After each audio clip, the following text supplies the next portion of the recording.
आज हम बात कर रहे हैं फाइलम सेलेंट्रेटा और हम पढ़ेंगे नेमेटोसाइट्स यानी कि दंश कोशिकाओं के बारे में डिस्कस करेंगे। आप अगर पिछला वीडियो देख चुके हैं जिसमें हमने लेक्चर 1 सामान्य लक्षण यानी कि जनरल कैरेक्टर्स के बारे में बात किया था कि सेलेंट्रेटा के सामान्य लक्षण क्या होते हैं, उनके बारे में हमने पिछले वीडियो में डिस्कस कर लिया है। आज हम बात करेंगे फाइलम सेलेंट्रेटा और हम पढ़ रहे हैं नेमेटोसाइट्स दंश कोशिकाएं। आपके सामने स्ट्रक्चर हमने बना दिया है बोर्ड पे, आप देख सकते हैं ये फिगर किसका बना हुआ है, नेमेटोसाइट्स का फिगर बना हुआ है।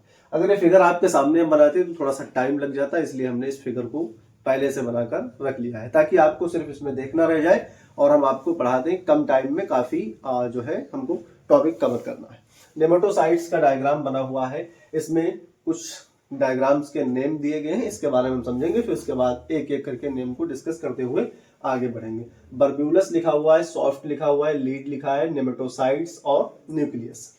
यहाँ पर फाइबर्स लिखे हैं, नेमेटोसाइट्स ट्यूब है, सेंसरी नीडल्स हैं। ये सेंसरी नीडल्स बहुत ही इंपॉर्टेंट इसके अंदर रोल प्ले करती हैं, इसलिए क्योंकि ये क्या है, सेंसिटिव ऑर्गन है, सेंसरी ऑर्गन है। जैसे ही इस सेंसिटिव ऑर्गन को कोई छूता है, खटाक से क्या होता है इसके अंदर, जैसे मान लो आपके पास गन है, गन में क्या होता है उस पर एक लगा होता है ट्रिगर। ट्रिगर को जैसे ही दबाएंगे तो गोली क्या होती है, चलने के लिए बंदूक से तैयार हो जाती है कि कब ट्रिगर को दबाया है, और दबाने के बाद जैसे ही आप खटके को दबाएंगे और खटाक से बंदूक से गोली निकल करके और शिकार को भेज देती है। इसी प्रकार से कुछ दंश कोशिकाओं में भी कैरेक्टर होते हैं, इसलिए इस फाइलम को यही कैरेक्टर है कि दंश कोशिकाओं के कैरेक्टर की वजह से, दंश कोशिकाओं के होने से इस प्रकार नॉन कॉर्डेटा के जितने भी कॉर्डेटा के जितने भी हम पढ़ेंगे, नॉन कॉर्डेटा के जितने फाइलम हम पढ़ रहे हैं इनके अंदर कहीं पर दंश कोशिकाएं नहीं पाई जाती हैं। सिर्फ और सिर्फ किसमें पाई जाती हैं, सेलेंट्रेटा फाइलम के अंदर ही ये कोशिकाएं यानी कि ये दंश कोशिकाएं नेमेटोसाइट्स पाई जाती हैं, और किसी भी फाइलम में ऐसी कोशिकाएं नहीं पाई जाती हैं। तो ध्यान रखना है, याद रख के चलना है कि हमको किस फाइलम में इस प्रकार के क्वेश्चन नीट में बहुत पूछे जाते हैं, क्लास 12th में भी पूछे जाते हैं। इस पे क्वेश्चन शॉर्ट्स नोट आ जाते हैं, या अगर ऑब्जेक्टिव टाइप पे क्वेश्चन आते हैं तो उसमें भी पूछे जाते हैं। खास तौर पे नीट में तो बिल्कुल लगभग कभी न कभी किसी न किसी साल इससे क्वेश्चन पूछा जाता है कि कौन से फाइलम में दंश कोशिकाएं पाई जाती हैं। आपको या तो मिलान करना आ जाएगा, या तो रिक्त स्थान के टाइप पे आ जाएगा, या तो फिर क्वेश्चन में ढूंढना होगा कि दंश कोशिकाएं कौन से फाइलम में होती हैं। 4 फाइलम दिए होंगे और दंश कोशिकाओं क्वेश्चन पूछा जाएगा, और दंश कोशिकाओं के 4 फाइलम दिए जाएंगे, जैसे पोरीफेरा, सेलेंट्रेटा, टीनोफोरा और प्लेटेहेल्मिंथेस। इस प्रकार के 4 फाइलम दिए जाएंगे, दंश कोशिकाएं कौन से फाइलम में होती हैं, इस टाइप से क्वेश्चन आपसे पूछा जाएगा। तो आइए चलिए अब हम बात करते हैं नेमेटोसाइट्स होती क्या चीज है इसके बारे में। आपने डायग्राम का स्क्रीनशॉट लेना हो तो ले सकते हैं। हम बात करेंगे सेंसरी ऑर्गन की यानी कि नीडल्स के बारे में, नेमेटोसाइट्स ट्यूब के बारे में, और ये तो पता ही है नेमेटोसाइट्स है, न्यूक्लियस इसके अंदर होता है, केंद्र के बगैर कोई सेल कंप्लीट नहीं होती है। बर्ब्यूलस होता है, इसके काम क्या होते हैं, इनके वर्क के बारे में हम समझते हैं। नेमेटोसाइट्स जेलीफिश में कहाँ पे पाई जाती है नेमेटोसाइट्स, थोड़ा इस साइड में हम मिटाते हैं, अगर आपको किसी प्रकार की प्रॉब्लम ना हो तो इस साइड में हम मिटा देते हैं और हम पढ़ते हैं इसके बारे में। नेमेटोसाइट्स जो होती हैं जेलीफिश, कहाँ पे पाई जाती है, जेलीफिश कोरल एनिमल जो होता है, यहाँ पर हम लिखते हैं जेलीफिश। नेमेटोसाइट्स जो होती हैं ये इसी की बात कर रहे हैं हम, नेमेटोसाइट्स जेलीफिश कोरल के अलावा एनिमल क्या होते हैं, कोरल एनिमल जैसे हाइड्रा। हम बात कर रहे हैं हाइड्रा में नेमेटोसाइट्स 4 टाइप की होती हैं। इस फाइलम की अगर हम बात करें तो 30 टाइप्स की होती हैं, यानी 30 प्रकार की होती हैं, लेकिन सिर्फ हाइड्रा की अगर हम बात करें तो सिर्फ 30 प्रकार की ये 3 प्रकार की 4 टाइप की पाई जाती हैं, वरना तो 30 टाइप की ये नेमेटोसाइट सेल्स पाई जाती हैं। वैसे अगर हाइड्रा की बात करें तो सिर्फ 4 टाइप की पाई जाती हैं। इन नेमेटोसाइट्स में क्या होता है ऐसा जो ये शिकार को भेद करके उसको मार देती है। तो इसके अंदर बहुत ही इंटरेस्टिंग चीज एक होती है जो टॉक्सिक होती है और वो विस्फोटक होती है। कैसी होती है, टॉक्सिक होती है और विस्फोटक यानी ब्लास्ट वाली होती है, विस्फोटक होती है। इसके अंदर जो होता है एक भाग पाया जाता है जिसके अंदर क्या होता है नेमेटोसाइट्स में, उसमें टॉक्सिक पदार्थ ये भरा होता है। वो आपके सामने दिख रहा है।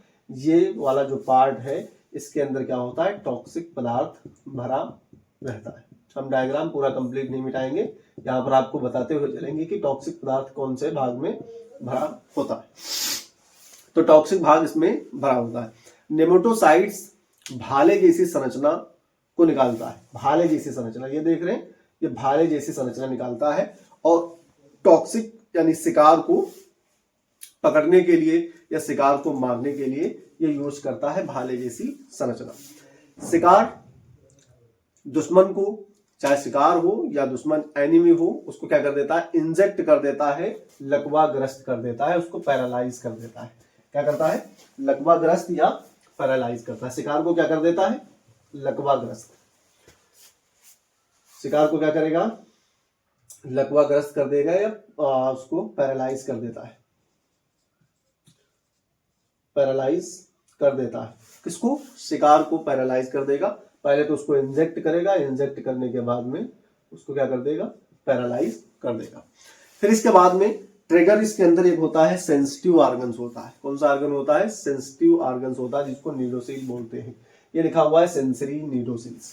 ये सेंसरी न्यूरोसिल्स ऐसा न्यूरोसिल्स होता है, ये इस पे अगर कोई भी एनिमल्स या कोई भी ऐसी संरचना या सेल्स कोई भी इसको अगर अटैच करती है तो ये ट्रिगर जैसा काम करता है। कैसा काम करता है, ट्रिगर जैसा।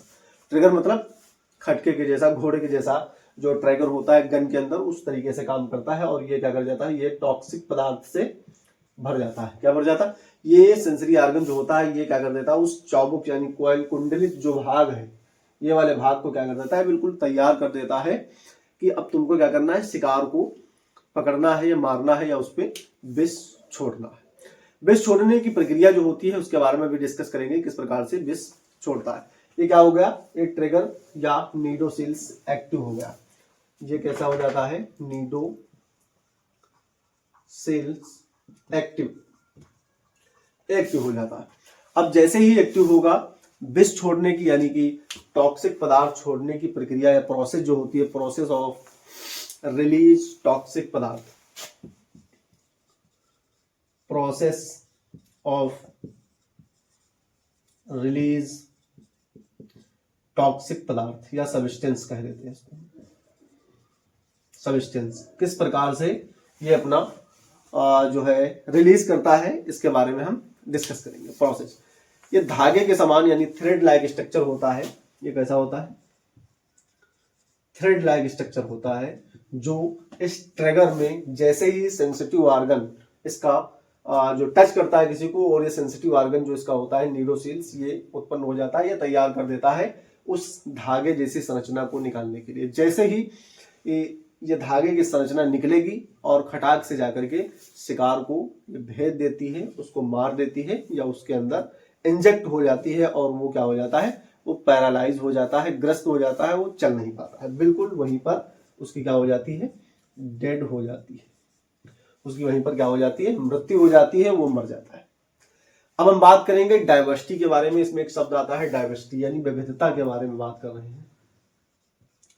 डाइवर्सिटी यानी विविधता। ये जो हम पढ़ रहे हैं सिलिंड्रेटा फाइलम के अंदर अलग अलग यानी डिफरेंट टाइप की नेमेटोसाइट्स होती हैं, और डिफरेंट टाइप से इनके अंदर टॉक्सिक पदार्थ भरा होता है। डाइवर्सिटी में क्या हमको पढ़ना है, डिफरेंट टाइप की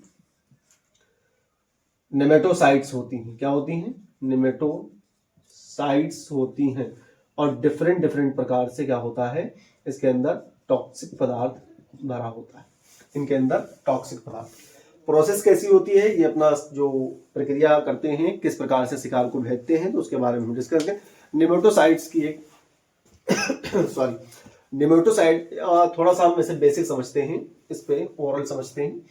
जैसे ये सेंसिटिव ऑर्गन न्यूरोसिल्स जो होता है, इसको जैसे ही कोई टच करेगा या इसकी बॉडी टच होगी तो ये क्या हो जाता है, सेंसरी ऑर्गन है, ये खटाक से क्या कर देगा, इस वाले पार्ट्स को जिसमें टॉक्सिक पदार्थ भरा होता है नेमेटोसाइट्स में, उसको क्या कर देगा, बिल्कुल एक्टिव कर देगा, तैयार कर देगा। अब जैसे ही कोई शिकार आएगा तुरंत ही खटाक से ये क्या करेगा, चाबुक यानी कि एक थ्रेड लाइक स्ट्रक्चर निकालेगा, या तो उसको चारों तरफ से लपेट लेगा और या तो फिर उसके अंदर ये भेद जाएगा, इंजेक्ट कर देगा, और फिर इंजेक्ट करने के बाद में जाकर के उसकी बॉडी में फट जाता है और वो जो शिकार होता है या तो पैरालाइज हो जाएगा, डेड हो जाएगा, और फिर उसके बाद वो वहीं पर खत्म हो जाता है, मर जाता है। ये इसकी प्रक्रिया प्रोसेस होती है। अब हम समझते हैं नेमेटोसाइट्स की प्रक्रिया, ओरल समझते हैं कि किस प्रकार से कंप्लीट होती है। नेमेटोसाइट्स की एक छोटी गन की तरह समझते हैं, एक छोटी गन के तरह समझ लेते हैं। कोई नेमेटोसाइट्स को छूता है, मान लेते हैं कोई गन को छूता है, गन में एक ट्रिगर होता है, ट्रिगर को जैसे ही कुछ छुएगा गन क्या हो जाएगी, बिल्कुल दगने के लिए तैयार हो जाएगी। जैसे ही छूता है वह फटने के लिए तैयार हो जाता है। इस नेमेटोसील्स को जैसे ही कोई छूता है वो फटने के लिए बिल्कुल तैयार हो जाता है, और बंदूक की गोली के समान, जिस प्रकार से बंदूक की गोली निकलती है बंदूक से, इस प्रकार से क्या होता है, ये कुंडलित धागा निकालता है और शिकार को चारों तरफ से क्या कर लेता है, उसको घेर लेता है और उसको इंजेक्ट करके उसको पैरालाइज, वहीं पर उसकी डेड कर देता है।